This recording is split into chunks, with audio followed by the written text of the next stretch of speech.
नमस्कार दोस्तों, आपका स्वागत है हमारे यूट्यूब चैनल में। और जैसा कि आपको पता है, आपकी हिंदी स्टार्ट हो चुकी है, जिसके अंतर्गत 3 चैप्टरों को कवर करा चुका हूं मैं।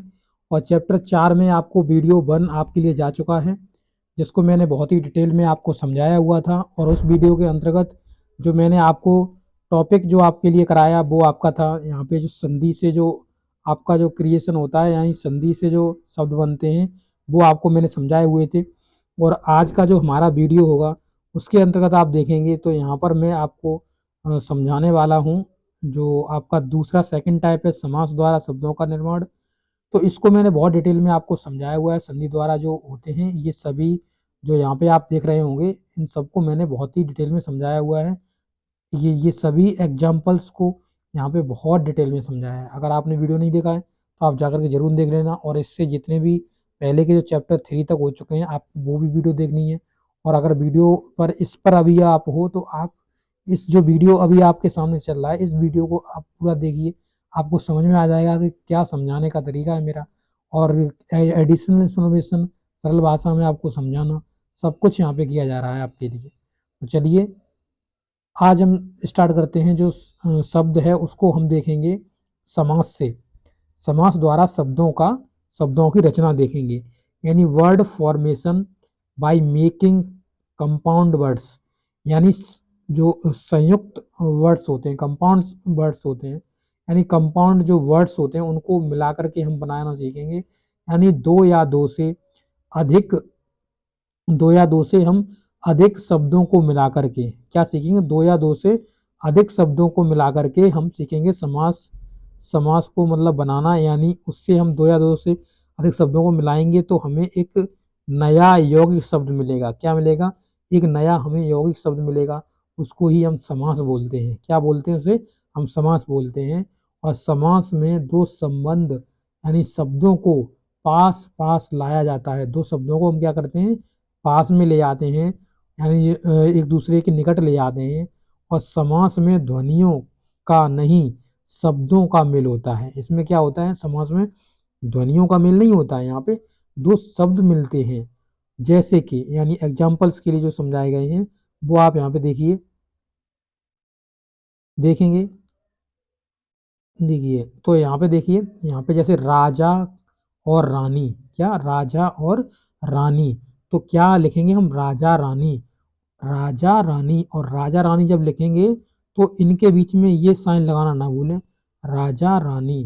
क्या? राजा और रानी। इस तरीके से दोनों को राजा और रानी बोलेंगे। अगर ये सब लगा हुआ है, ये जो साइन लगा हुआ है, तो आप समझ सकते हैं कि इसमें और का अर्थ निकालता है ये। इसके बाद आप देखेंगे कि नेक्स्ट सेकंड देखेंगे, आदर के साथ। आदर के साथ तो सादर। सादर। आदर के साथ, किसी को एकदम इज्जत के साथ लाना, सादर। देश के लिए भक्ति, यानी देशभक्ति। एक शब्द में क्या बोल सकते हैं इन्हें? देशभक्ति बोल सकते हैं। देश के लिए भक्ति को क्या बोलते हैं? देशभक्ति बोलते हैं। इसी तरीके से आप देखेंगे, पर के अधीन, यानी किसी दूसरे के अधीन, तो इससे क्या बोलेंगे? पराधीन। दूसरे के चंगुल में हो जो, यानी दूसरे के अकॉर्डिंग चलता हो, वो क्या है? पराधीन है। इसी प्रकार से आप देखें, हवन के लिए सामग्री, तो उसे बोलेंगे हवन सामग्री। इस तरीके से इसमें साइन लगा देंगे। जो आपको दिख रहा है ये बीच में हाइफन का साइन लगा देंगे। और यहाँ पर देखेंगे तो हवन के लिए सामग्री। पीले वस्त्रों वाला, यानी पीताम्बर धारी। जो पीले वस्त्रों को धारण करता है उसे पीताम्बर धारी बोलते हैं। धन से हीन, यानी जिसके पास धन ही नहीं है, वो होगा क्या? धनहीन। क्या होगा? वो धनहीन होगा। जिसके पास धन नहीं है वो कैसा कहलाएगा? धनहीन। और दान में वीर, यानी जो दान करने में सबसे आगे रहता है वो दानवीर कहलाता है। जैसे कि आप जब भी दानवीर के नाम से कोई शब्द सुनते हैं तो आपको कर्ण का करेक्टर याद आ जाता है। इसमें कर्ण कितना दानवीर व्यक्ति था। तो इस तरीके से दान में वीर, यानी जो दान ज्यादा से ज्यादा जिसने दान करा हो, वो क्या कहलाएगा? दानवीर कहलाएगा। अब देखिए यहाँ पर, अब उस उपसर्ग के बेस पर हम देखते हैं नंबर 3 में जो लिखा हुआ है, उपसर्ग के बेस पर देखते हैं। तो उपसर्ग द्वारा शब्द रचना, यानी word formation by adding prefix. Prefix यानी उपसर्ग का मतलब जो स्टार्टिंग में किसी शब्द को लगा करके और दूसरे मतलब किसी वर्ड को लगा करके और किसी शब्द में जोड़ देते हैं तो उससे एक नया बन जाता है। तो ये प्रीफिक्स जो प्री मतलब प्री का मतलब क्या समझो, प्री का मतलब होता है पहले जो आया, प्री प्रीफिक्स। तो इस तरीके से आप इंग्लिश के वर्ड से पढ़ सकते हो। अगर आपको हिंदी के वर्ड से समझ में नहीं आता है तो आप इंग्लिश के वर्ड से समझ सकते हो कि आगे लगाएं या पीछे लगाएं। तो प्री मतलब पहले, प्री का मतलब पहले, पहले जैसे आपके एग्जाम भी होते हैं कि प्री एग्जाम है, ये मेंस एग्जाम है। तो प्री एग्जाम का मतलब हो गया जो पहले होने वाला है एग्जाम, वो हमारा प्री एग्जाम्स होता है। अब देखिए यहाँ पे ये लिखा हुआ है रूढ़ शब्द में उपसर्ग जोड़कर यौगिक शब्द बनाए जाते हैं। रूढ़ शब्द में क्या हम उपसर्ग जोड़ लेते हैं। रूढ़ शब्द हमने जैसे बताया हुआ था, इसके अगर आप खंड करोगे रूढ़ शब्द के तो आपको उसका कोई अर्थ ही नहीं मिलेगा। तो वो सबसे छोटा मूल रूप जो शब्द का होता है वही आपका रूढ़ होता है। तो उसमें हमें क्या करना है, उसमें ये उपसर्ग लगाने हैं, प्रीफिक्स लगाने हैं और हमें यौगिक शब्द बना देना है। उपसर्ग अलग से प्रयोग में नहीं आते हैं, ये शब्दों के साथ जुड़ करके एक नया शब्द बना देते हैं। तो उन्हें क्या है, उन्हें हम क्या बोलते हैं, उपसर्ग बोलते हैं।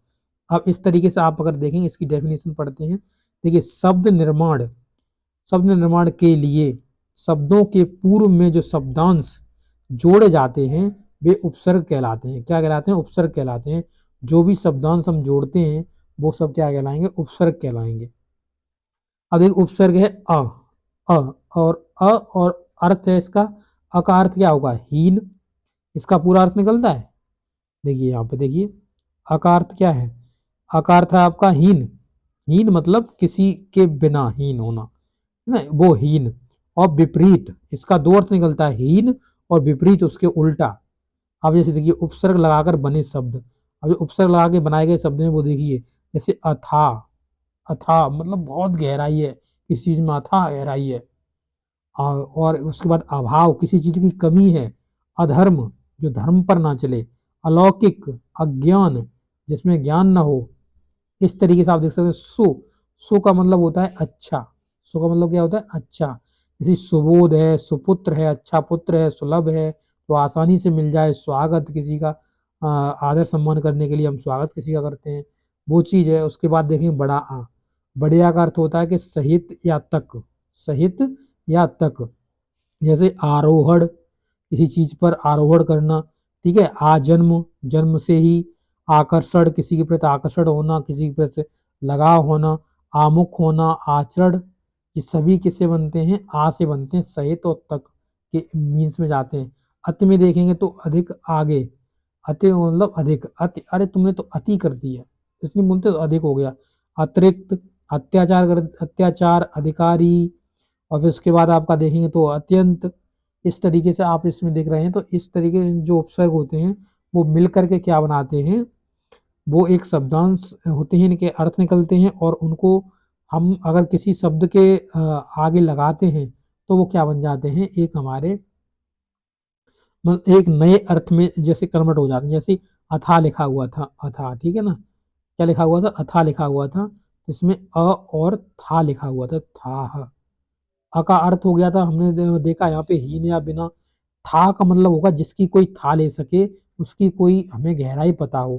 पर अ जुड़ते ही वो अथाह हो जाता है, यानी विपरीत हो जाता है कि उसकी कोई था ही ना हो, कितना गहरा कुछ पता नहीं है, किसी चीज की अथाह ना हो। अरे भैया उसके बारे में बोल वो तो अथाह सागर है ज्ञान का, इस तरीके से हम बोल देते हैं, यानी उसमें तो बहुत सारा ज्ञान है। इस तरीके से आप समझ सकते हैं। इसके बाद आपके आ जाएंगे, देखिए नंबर 4 में आप देखेंगे तो 4 में आपको देखेगा प्रत्यय शब्द, शब्द रचना, word formation by adding suffix. Suffix यानी प्रत्यय मतलब जो बाद में जोड़े जाते हैं, ये सफिक्स होते हैं, ठीक है ना। मूल रूप के अंत में जुड़कर उनके अर्थ में विशेषता या परिवर्तन लाने वाले शब्दांश, जो शब्दांश होते हैं वो प्रत्यय कहलाते हैं। जैसे पंकज, पंकज, ठीक है ना, पंकज है, पंकज का मतलब हो गया पक। पंक का मतलब होता है कीचड़ और ज का मतलब होता है जन्म लेने वाला, यानी इसमें पंक, पंक का मतलब होता है कीचड़ और ज का मतलब होता है जन्म लेने वाला, यानी कीचड़ में जन्म लेने वाला कौन होगा, कमल। कीचड़ में जन्म लेना कौन होगा, कमल। उपसर्ग की भांति प्रत्यय भी अलग से प्रयोग में नहीं आते हैं, वे शब्द के साथ जुड़कर प्रयुक्त होते हैं। क्या होते हैं? शब्द के साथ जुड़कर प्रयुक्त होते हैं। तो पंख का मतलब हो गया आपका कीचड़, और ज का मतलब हो गया आपका जन्म लेने वाला। तो कीचड़ में जन्म लेने वाला होता है कमल। ठीक है ना? इस तरीके से आप समझ सकते हैं इसको। और आगे इसके जो एग्जाम्पल्स हैं उनको समझिए। देखिए लिखा हुआ है, कुछ प्रमुख प्रत्यय तथा उनके प्रयोग नीचे दिए जा रहे हैं। उनके आधार पर उनके प्रयोग द्वारा नए शब्द बनाने का अभ्यास कीजिए। इनसे नए शब्द और बनाइए। इन्होंने कुछ बना के दिए हुए, देखिए प्रत्यय जोड़कर नए शब्द बनाए हैं। जैसे अक है, अक, तो अक से हमने बनाया हुआ है शब्द, जैसे पालक, पालक, अक। ठीक है, हम जैसे पाल लिखेंगे, पाल और प्लस अक, पाल प्लस अक बराबर क्या हो गया? पालक, पालक। ठीक है ना? पालक। तो इसमें देखिए अक जुड़ा हुआ है पूरा। इसी प्रकार से गायक, गाय, गाय प्लस अक, तो गाय प्लस अक बराबर क्या होगा? गायक, गायक। इसी प्रकार से आप देखेंगे नया शब्द बना हुआ है वो आपका चालक, चालक जो किसी चीज को चलाता है वो क्या हो गया? चालक हो गया। किसी गाड़ी को चला रहा है वो किसे क्या बोलते हैं? चालक बोलते हैं। इसी प्रकार से कार है, तो कार हमने बाद में लगाना है। जैसे कला है, ठीक है ना? कला एक शब्द है आपका, कला प्लस, ये गलत लिख दिया, काला लिख दिया, कला, कला लिखना है। ठीक है, देखो क प्लस ला, क प्लस ला, ये हो गया आपका कला। इन दोनों को मिलाएंगे तो क्या हो जाएगा? कला। और कला में ही हमने जोड़ा हुआ है, कला में क्या? कार जोड़ा हुआ है। कला में कार, देखो कार का भी अर्थ है, कला का भी अर्थ है, और इन दोनों को मिला देंगे तो कलाकार का भी अर्थ निकलेगा। जो कलाकार होते हैं, पत्रकार, साहित्यकार, इस तरीके से आप देखेंगे ये सब शब्द बनाए हुए हैं। इसके लास्ट में ही आपको दिखेगा कि कार कार लगा हुआ है। ऐसी इमा, इमा में महिमा, किसी की महिमा, दया, लालिमा, इसमें भी देखेंगे लास्ट में माँ इमा लिखा, इमा इसमें लगा हुआ है। ऐसी अरुणिमा, अरुणिमा में भी लगा हुआ है। ऐसी क से देखेंगे आप, जैसे लिपिक, पाठक, लेखक और द्वारक। इसी प्रकार से आहट में देखेंगे, आहट, चिकनाहट, देखिए इसमें आहट लगा हुआ है, इसमें भी आहट लगा हुआ है, इसमें भी आहट लगा हुआ है। तो पीछे से आप देखेंगे तो सब में आहट लगा हुआ है। इसी प्रकार से ईला, तो ईला में देखिए यहाँ भी ईला लगा हुआ है, यहाँ भी ईला लास्ट में देखिए। जैसे रसीला, तो ईला, रसीला, रसीला। ठीक है, उसके बाद चमकीला, बर्फीला, इस तरीके से आप देखेंगे तो इसमें सब में लगे हुए हैं। ठीक है ना? तो इस तरीके से आपका जो टॉपिक था ये आपका शब्द रचना, ये आप खत्म हो जाता है। इसके बाद जो नेक्स्ट टॉपिक आएगा वो मैं आपको दिखा देना चाहूँगा। वो नेक्स्ट टॉपिक है आपका संज्ञा। तो अगले टॉपिक में हम संज्ञा के बारे में जानेंगे। तो यहाँ तक हमने इस शब्द रचना के बारे में इसमें सीखा। चलिए, ये वीडियो आपको कैसा लगा? अच्छा लगा अपने दोस्तों के साथ शेयर करना, वीडियो को लाइक करना। मिलेंगे नेक्स्ट वीडियो में, तब तक के लिए आपसे लेंगे विदा। Thank you.